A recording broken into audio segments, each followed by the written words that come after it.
As a former footballer in Melbourne's Eastern League, Tom McAllister had his fair share of concussions. Probably about 5 in total over that time frame. Back then, there was a mentality of just soldiering on. If it was a nice close game, an important game or something like that, the coaches did want you out there. They want to win at all costs, and you yourself as a competitive person want to get out there and win.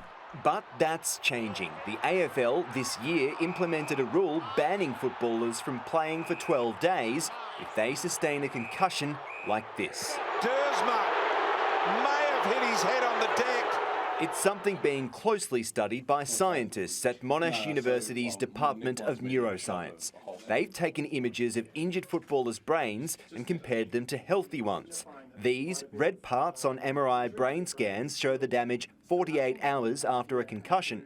This is what it looks like 2 weeks later, mostly healed up, but not completely. This tells us that there's still some residual injury in these particular structures of the brain, so these are white matter structures of the brain. That's led the research team to this conclusion. It does suggest that 12 days may not be enough and we may need to go longer. The risks if that's not done.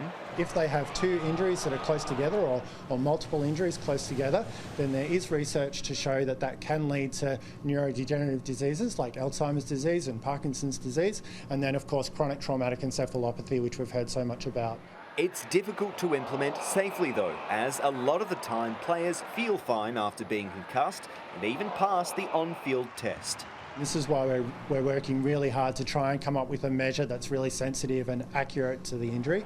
Experts say the mindset of the industry needs changing for the benefit of the players. We don't want to rush them back and then shorten their career. We want to make sure that they're coming back when it's safe to do so, and then we can keep seeing these guys running around on the field for a number of years. A decision which will no doubt play on the minds of AFL executives. Patrick Murrell, Sky News, Melbourne.